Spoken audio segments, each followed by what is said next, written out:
Come in.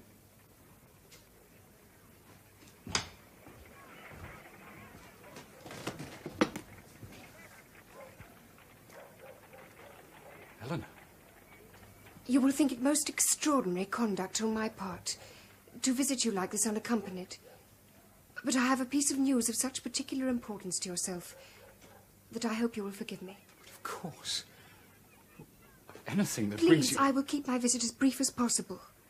In short, I have just seen Colonel Brandon, who is so incensed by your mother's treatment of you that he wishes me to convey his desire that you should accept the living of Delaford. Colonel Brandon offers me a living. But why? For the reason I have just given. He is a good-hearted man and, like the rest of us, greatly distressed to hear of your disinheritance. Oh. Now I see it. This is your doing. You know you are too good to me. No, you are quite mistaken. Eleanor? I do assure you, you owe it entirely to your own merit. I have not said one word upon the subject, and am to act merely as go-between. I was charged particularly to tell you that though the living is not a rich one, it is sufficient, together with a house, to make your marriage a possibility. The Colonel wished me to make that point perfectly clear. I see. Thank you. Now, having discharged my obligation, if you would excuse me. Oh, don't go. May I wish you every happiness for the future. Yourself and, of course, Miss Steele. If you are so bent upon leaving, when may I hope to see you again? The likelihood of our meeting, again at any rate in the near future, is not very great. We leave London, all of us, tomorrow. We are to spend one night at the Palmer's house, Cleveland, on the way down. And then the next day, Marianne and I go alone to Barton Cottage. Barton Cottage. Goodbye, Edward. Eleanor, I must say something. Please. You know, don't you, what my feelings really are? Don't say any more. I said goodbye, Edward.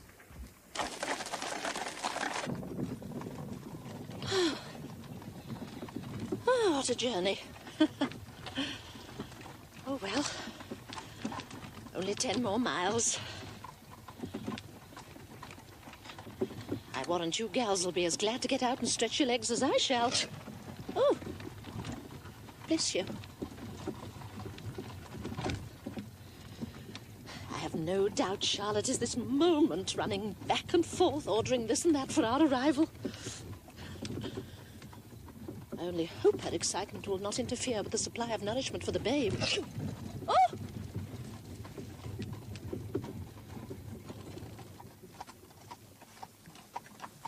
There. Oh, there it is. Oh, doesn't it look splendid? Oh, girls! Girls! I've tried giving him his feed. He slept all the way from Marlborough, almost as far as Bath. Oh, he's a good boy, isn't he? A good boy. He's a fine, strong, manly boy. Shall I take him, Mamma? Oh, indeed, sir. He's perfectly happy with me, ain't you? Ain't you, sir? Marianne. Very well. Mrs. Jennings, if you don't mind, I think we'll go upstairs. Yes, certainly, dear. Oh, Mamma! Can somebody help? She's fainted. There. I knew she was unwell in the carriage. Did I not say that she was unwell? Oh, she's contracted some horrible disease on the journey. I know it. Nurse! Nurse! She has a high fever. Oh, Mrs. Jennings, what can we do? Send for a physician, my dear, as quickly as possible. I'm afraid there can be no question of your sister continuing her journey until the fever is fully abated. None whatever. Well, how long might that be? Well, that's very hard to say, very hard to say. The crisis may not be reached for another 48 hours at least. Crisis? This is always a point of crisis in these fever cases. Putrid infection. Oh, it's a purely medical term, I assure you. An infection? Yes, dear. Then I must take him away immediately. Yes, I fear the worst. Mr. Palmer's sister will have to take us in, however inconvenient. Oh, the poor little fellow. I must get him out of the house immediately. Nurse! Nurse! Well, I'll send up a bottle of physic. You give it a draught every 4 hours, night and day. No heating foods, plenty of liquids. I'll see her again tomorrow. Thank you, Doctor.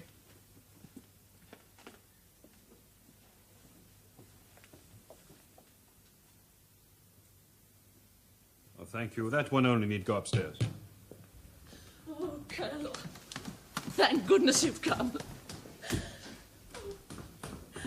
I thought for a moment you'd be too late. Too late, madam. What's happened? Poor Marianne. Oh, of course, I knew as soon as we left Marlborough that she was unwell, but I thought perhaps it was the motion. Miss Marianne. I've never in my life been so glad to get to the end of a journey in all my days, never. Am I to understand that Miss Marianne is ill? Ill? My dear Colonel, she could scarce walk through that door, she was so weak. And if I had not been in time to support her, she would have fallen senseless to the ground. Good God, this is terrible. Poor child. A putrid infection, the doctor says, over her whole body. Never in the whole of his experience has he known of anything so rapid, never. The next 48 hours should tell the end of it one way or the other, that's what he says. This is deeply distressing, deeply distressing. Perhaps I should not encumber you with my presence here tonight. No, Colonel. No, don't go away and leave me, I entreat you. Madame, No, I need the presence of another calm, clear head such as yours. Oh, Colonel, just think. That poor child upstairs. Only this morning, laughing and joking, as merry as ever. And now...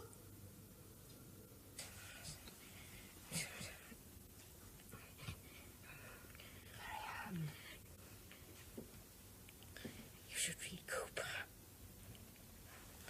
What is it? What do you want? Nobody can claim to properly inform mind who's not read Cooper. You must go to sleep, Marianne. But you must not go round by London. I shall never see her again if she goes to London. Oh, Mrs. Jennings, thank goodness you've come.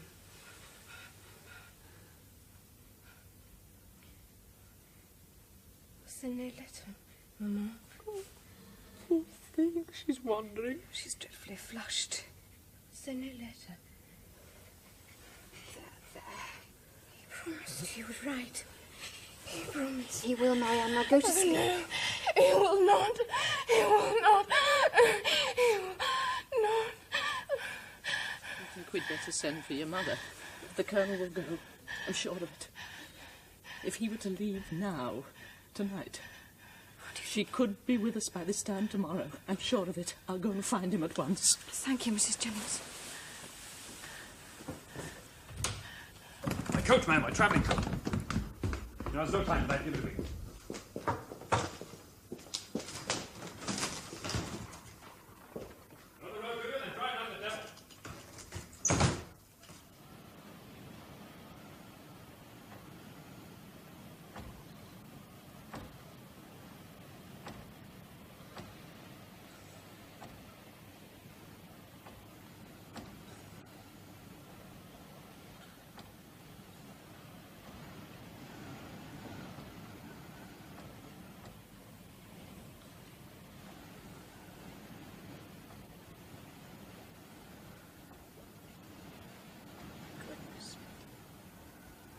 Is it 8 o'clock already? I'm a trifle early. How's she been? Peaceful. Quite peaceful. Mrs. Jennings, I hardly dare say it, but I really begin to feel now she may get better.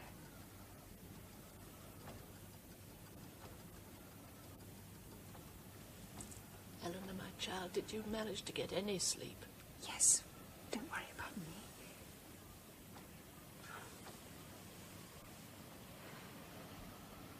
To think that in 2 hours' time, Mother and Colonel Brandon may be here.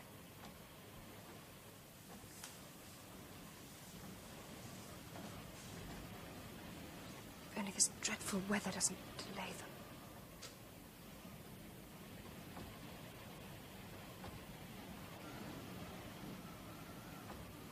Now promise me you'll call me, mine, the moment the carriage arrives. But you may be asleep. Never mind. Promise. Very well, I promise. Mrs. Jennings? Oh, dear Mrs. Jennings. I hardly know how to thank you. Oh, fiddlesticks, fiddlesticks. I fear that at times one or other has treated you with rather less respect than is your due. Nonsense, my dear, nonsense. There's nothing I enjoy more than the company of young people. And you and your sister could not have treated me with greater sweetness and civility if you'd been my own daughters. It's very generous of you to say so, madam. Call me mind the moment the carriage arrives.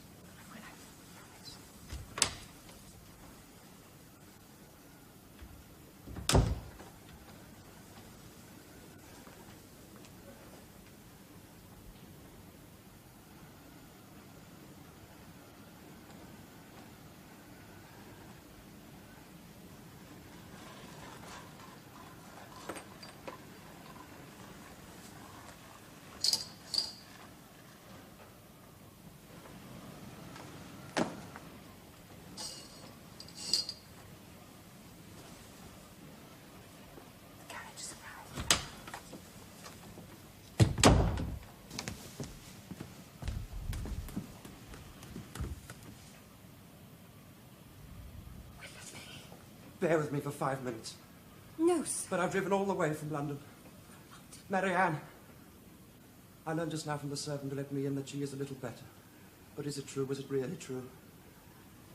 For God's sake, tell me, I mean, is she out of danger or is she not? Yes, we hope now that she is. Then God be praised. If I'd known as much a while back. But since I'm here, can I ask you just to spare me a few moments? Miss Dashwood. Very well.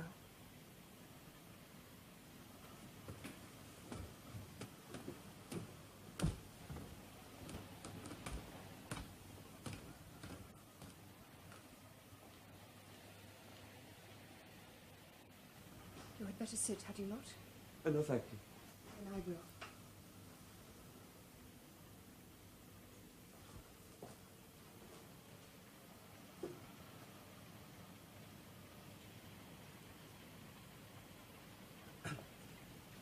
When I first became intimate with your family, in those happy, far-off days, I confess that I had no other object than to pass my time in Devonshire as agreeably as possible.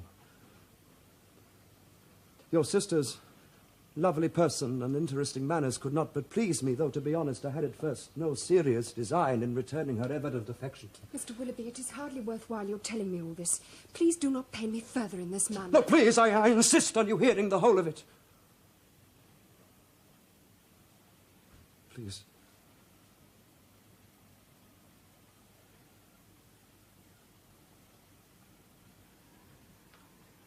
Now, this was at the very beginning. But very soon, even I, profligate though I was and am, found my heart truly moved by your sister's sweetness. Then you did at one time genuinely believe yourself attracted to her? Is there a man on earth who could have resisted her? Certainly not I, Miss Dashwood. No, the happiest hours of my life were those that I spent with her, when I still considered my intentions honourable and my feelings blameless. Though I had determined to engage her alone, to justify the attentions I had so invariably paid her. But you didn't. Alas, to what depths one can go in self-deception. It was about this time, you see, that certain matters became public. Certain matters, you understand, resulting from a previous youthful indiscretion. Do I make myself clear? You do. Though how you had the effrontery to speak of such matters is almost beyond my comprehension. Because I must be absolutely frank with you. But if you think for one moment, Miss Dashwood, that I feel no shame, then I can assure you that you are quite wrong. Go on. Oh, God, that awful day when I had to tell your sister that I must return at once to London will ever remain etched in my mind. Your mother, as I remember, rubbed salt in the wound by her kindness in asking me to come back. But the situation was by then such that there was no possibility of return. Imagine my state of mind on that long trip back to London. Your sister's affections destroyed, my inheritance gone, and all my affairs completely in ruins. Your situation was truly deplorable, Mr. Willoughby, but hardly so desperate as that of the poor creature whose life you had so thoughtlessly ruined. Miss Dashwood, my conduct was extremely wrong, I'll admit. But in these matters, you know, the fault is very seldom solely on the one side. You will do little to improve your case, sir, by trying to share the blame, however justly, with a poor young woman whose sufferings must be so immeasurably greater than your own. This is not worthy of you. Strong words, Miss Dashwood. But well merited, I fear. And is this all? No. Indeed, it is not all. I have not confessed the worst of it yet. For having reached the very depth, I decided that the only way of recovering my lost fortune was through marriage. Yes, I see the look upon your face. Well, if it is of any comfort to you, Miss Dashwood, I have been amply repaid for my pains. Amply. Now, does that bring you any satisfaction? No, sir, it does not. And then to come face to face with your sister like that, as beautiful as an angel, holding her hand out to me and asking me for an explanation, with those bewitching eyes looking up into mine, and Sophia on the other side as jealous as the very devil. God, what a contemptible figure I cut. That was the last look I ever had of Marianne. And yet, when I thought of her today as really dying, it was a kind of comfort to me to imagine that I knew exactly how she would appear to those who saw her last in this world. She was ever there in my mind, before me as I traveled.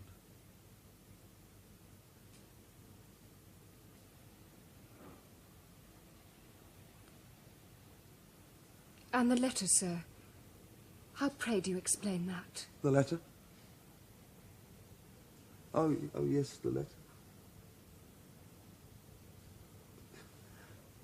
Do you not admire my wife's style of composition? Your wife's? Delicate, tender, truly feminine, is it not? But the hand was yours. Written at her dictation, I'm ashamed to say. You are very wrong, sir, to speak of Mrs. Willoughby in this way. You had a choice. It was not forced upon you. Your wife has a claim to your politeness, at least, whatever her merits may or may not be. And to speak of her so slightingly is no great atonement to poor Marianne. Once again, you're right. I stand rebuked. You are very harsh, are you not, in your moral judgment? Well, goodbye, Miss Dashwood. I thank you for bearing with me for so long. You are not driving straight back to London.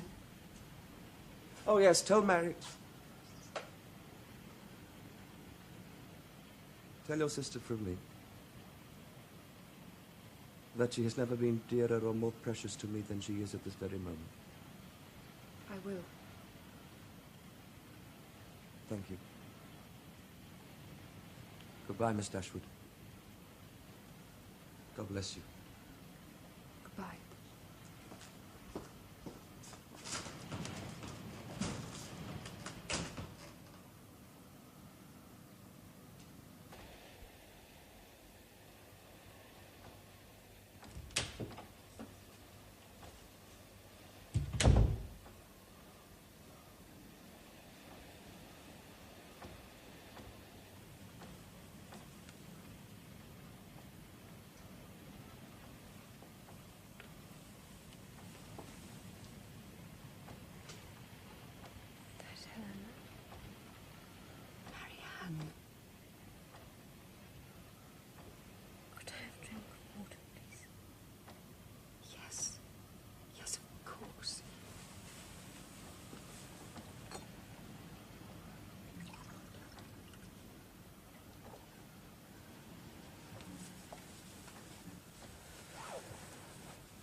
really believe you are better.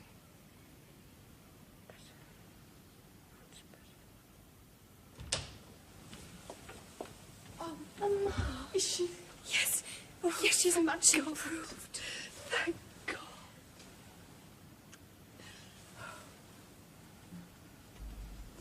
Colonel Brandon, I hardly know how to thank you. Your sister's recovery is sufficient reward, Miss Dashwood. I truly believe this last hour has been the worst of my life.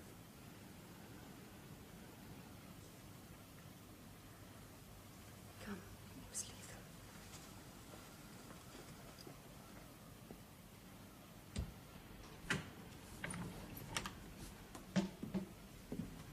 I only trust the joy of this reunion will not prove too great a strain for your sister, Miss Dashwood. Do you think perhaps...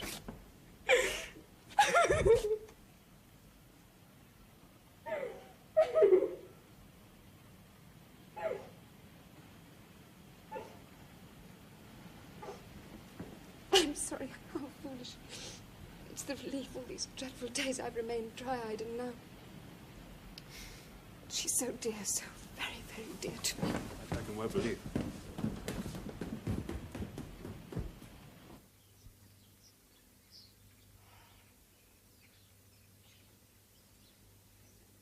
What a joy it is to be able to read poetry again. See how strong I'm growing, Eleanor. Already I can enjoy a little light Cooper. Very soon I shall be able to digest even Pope and Dryden.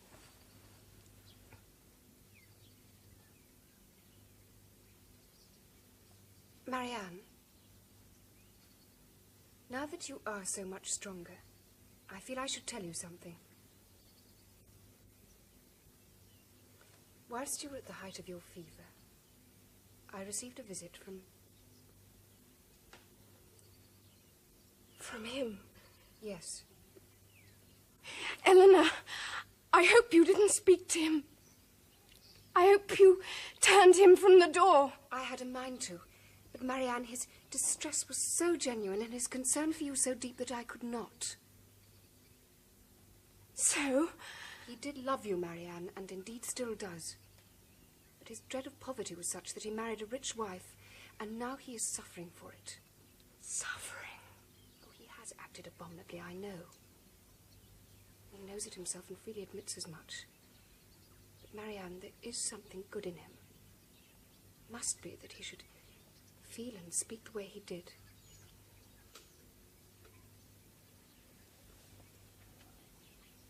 I'm sorry I should not have told you. But I had hoped that the wound had healed. Oh, I feel nothing. I can assure you, nothing at all. I'm afraid that is not true, sister.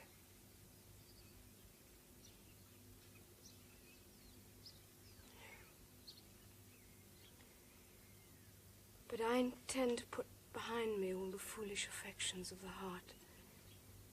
It's my resolve that nobody shall ever hurt me again. From now on, I shall devote my life entirely to the pursuits of the mind. Is that quite understood, sister? Yes, of course, sister. Perfectly.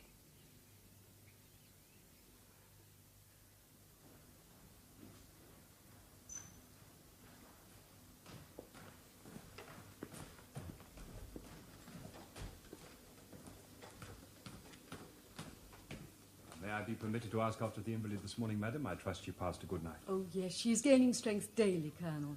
She needs but a little fresh air and congenial company to be quite herself again. You think so, ma'am? You really think so? I'm delighted to hear it. But visit her and see for yourself. Why not?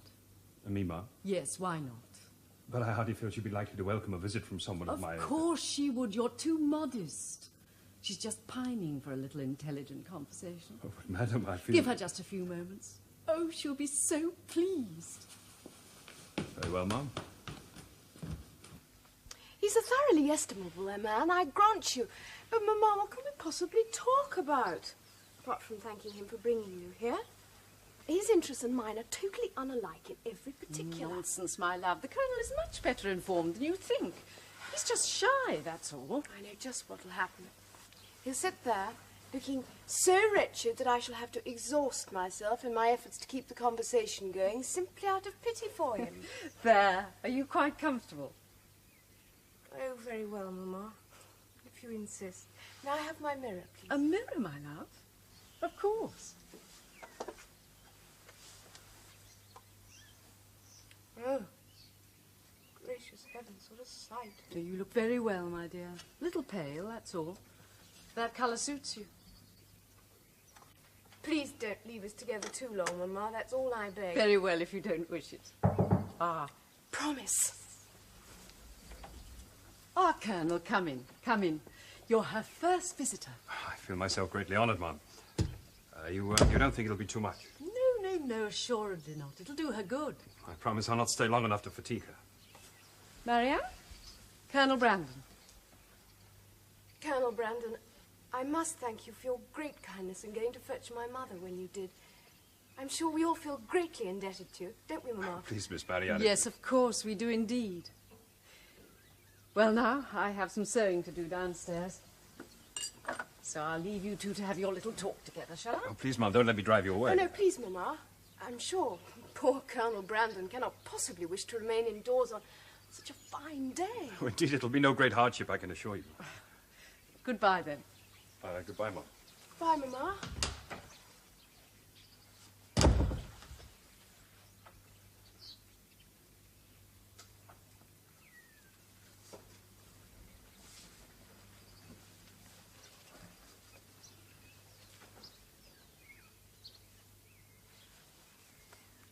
Are you familiar with this part of the countryside, Colonel Brandon?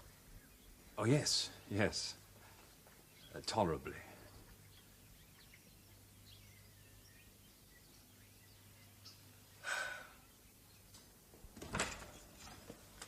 Ah, there you are. At last we are alone, my love. I've scarcely had the opportunity to say a word to you since I came. Oh, Eleanor, I'm so happy. I know he loves her. Who, Mamma, loves whom? Why, Colonel Brandon. He told me so himself. Well, not in so many words. But he opened his whole heart to me as we travelled. Oh, Colonel Brandon loves Marianne, you mean? Oh, Eleanor, you are never like me, or I should wonder at your composure. He came out quite unawares, without design. He just could not conceal his distress. And I suppose thinking that mere friendship would not justify such strong feelings, made me acquainted with his tender, constant affection for her. He has loved her, Eleanor, ever since the first moment of seeing her. Indeed, Mamma. I'm sure his regard for her far surpasses anything that Willoughby ever felt, or professed to feel. Oh. Such a noble mind, such openness, such sincerity. Nobody can be deceived in him. Do you really think so, Mamma? I'm quite sure of it, my love. I'm convinced of it. Oh, Mamma. But that's extraordinary. I must make it my business to read it again after what you say. But I feel I should warn you that he uses, well, certain words and phrases that might be offensive to a young lady. I hope you will not condemn me for my recommendation, Miss Dashwood. Colonel Brandon, you do me a grave injustice. Strong or vigorous language will never offend me where its use is truly poetic and for the purpose of heightening the picturesque, whereas the same phrase in the mouth of someone of low intelligence and no sensibility might well be utterly abhorrent. My sentiments exactly, and admirably phrased. Well, now, my darling, you mustn't get overtired. I beg your pardon, Ma'am. Oh, no. Sit down. Wait a minute. John Donne, Andrew Marvell, and of course Edmund Spenser. Well, I confess this is all quite a revelation to me, Colonel Brandon. You have made me see that up to this moment my taste has been built on far too narrow a foundation. And I was about to observe that you had done exactly the same for myself. I have to admit that Cowper has hitherto been almost unknown to me. Oh, Cooper. Marianne, it really is time you were back in bed. Yes, I really must be going. I fear I have fatigued her with my thoughtless chatter. I'm I'm not sorry. in the very least fatigued, thank you. Come and see her again, Colonel, if you'd be so kind. Tomorrow morning, before we leave. Oh, thank you, Ma'am. I'd like to. And thank you, Miss Marianne, for a most enjoyable conversation. Oh, I hope we may continue it when you come to Barton, Colonel Brandon.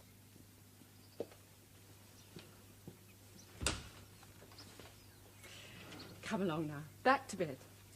You've been up and about quite long enough.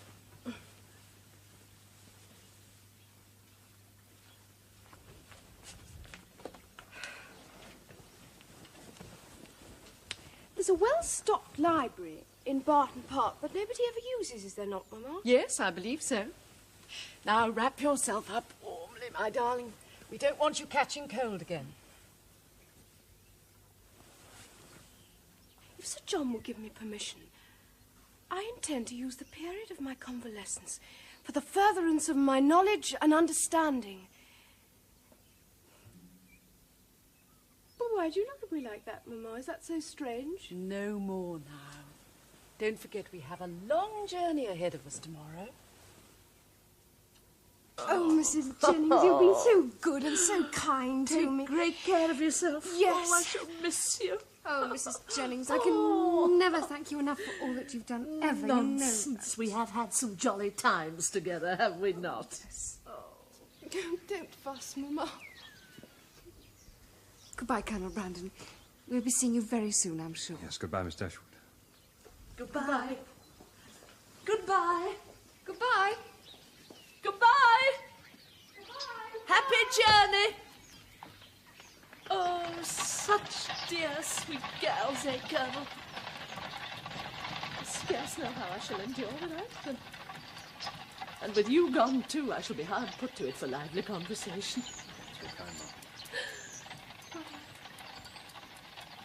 I must confess to you privately, Colonel, that I do, above all things in this life, value the company of lively and entertaining young people. I think the prospect of being deprived of it for any length of time would assuredly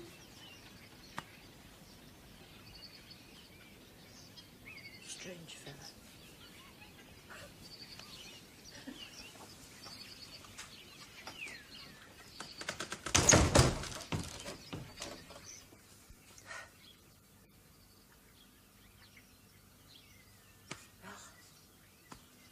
Charlotte will be back tomorrow with the babe.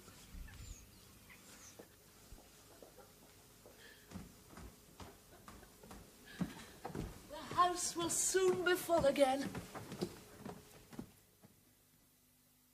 When the weather is better and I've recovered my strength, we'll go for long walks together. Yes, yes, of course. We'll go to the farm at the edge of the down and see how the children are, and try and trace the foundations of the priory. Yes.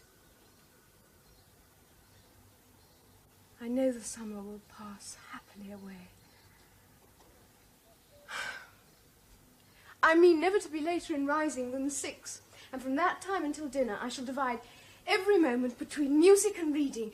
I've determined to enter upon a course of serious study, and those books which I cannot find at Barton Park, Colonel Brandon, I'm sure, will supply.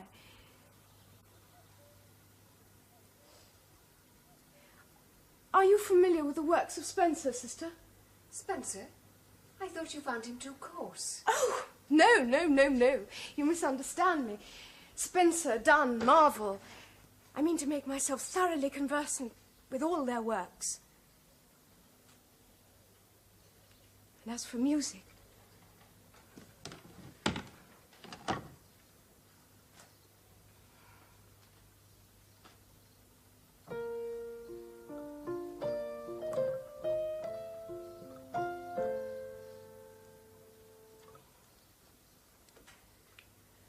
I cannot play.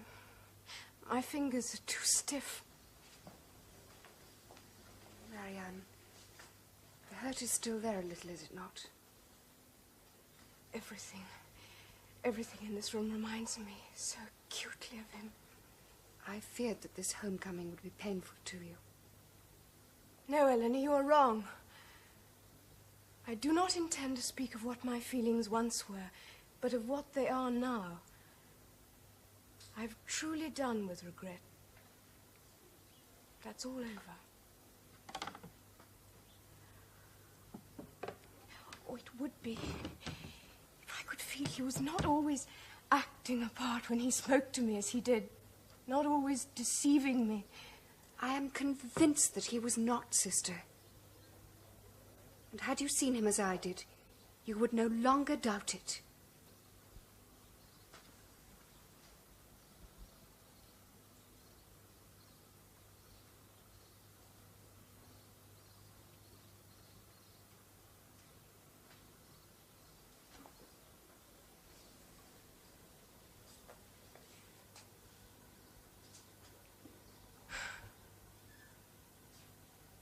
then my mind is at rest. I had looked forward to this homecoming with dread on that account. But by facing these familiar objects with all their memories, I feel I'm finally exorcising his spirit from my mind. Oh, Marianne, you don't know how happy you make me.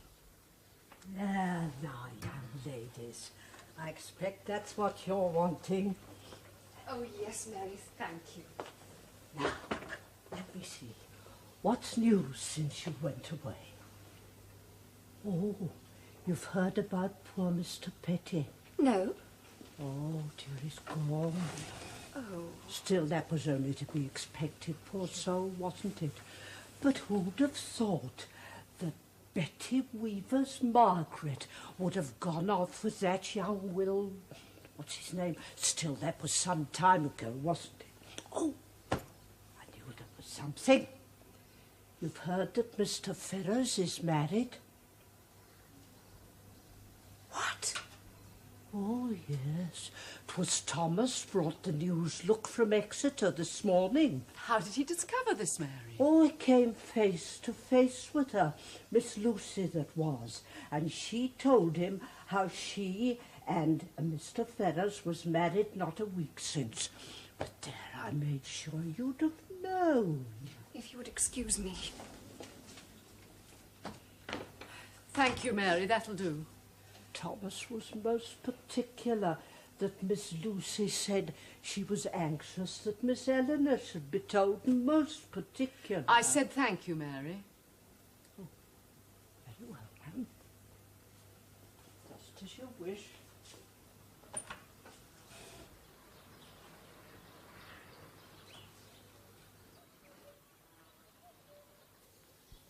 Poor Eleanor. If only I could lessen the hurt. Only time can do that. As it did in your own case.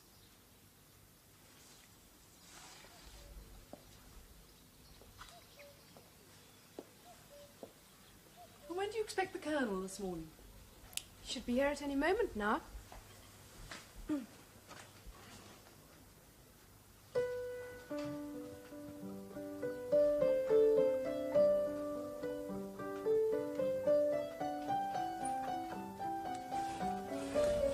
Mr. Edward Ferrers, ma'am.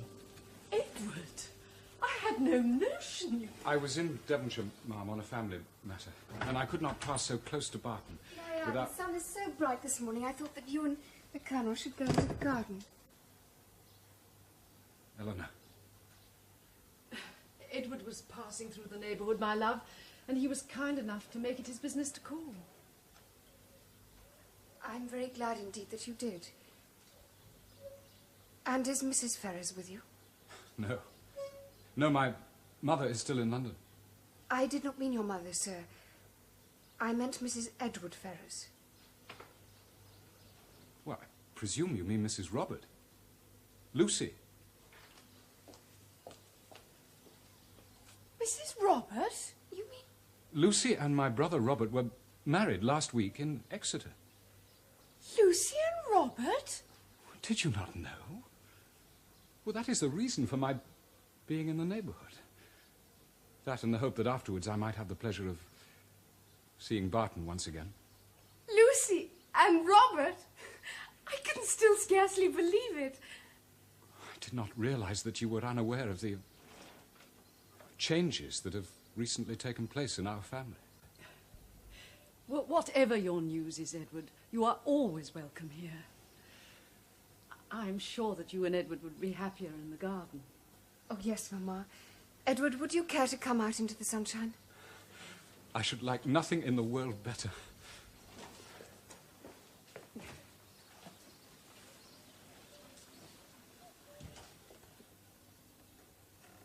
Lucy and Robert? Mamma, is that not wonderful?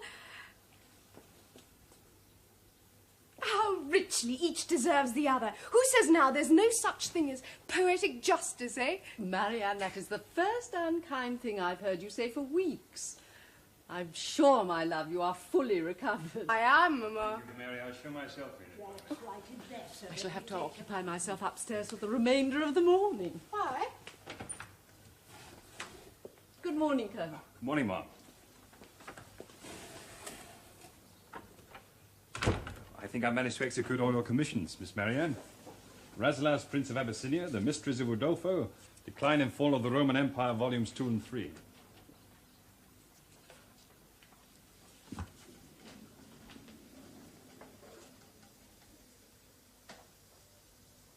We've had an unexpected visitor. Oh, Eleanor.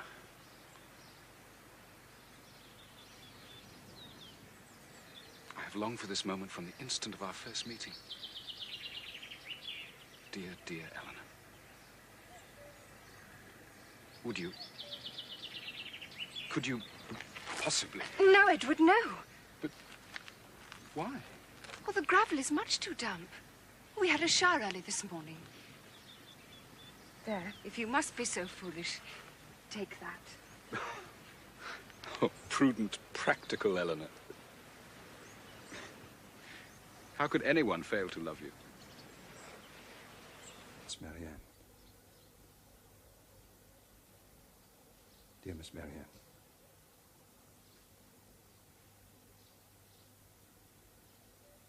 Yes, Colonel Brand.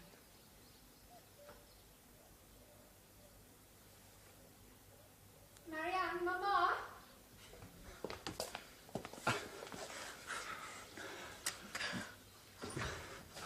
Did you call me, Eleanor? Oh, Mamma, we are engaged to be married. Congratulations, Ellen. Thank you, Colonel. And you, Ellen. And you. Congratulations. Marianne.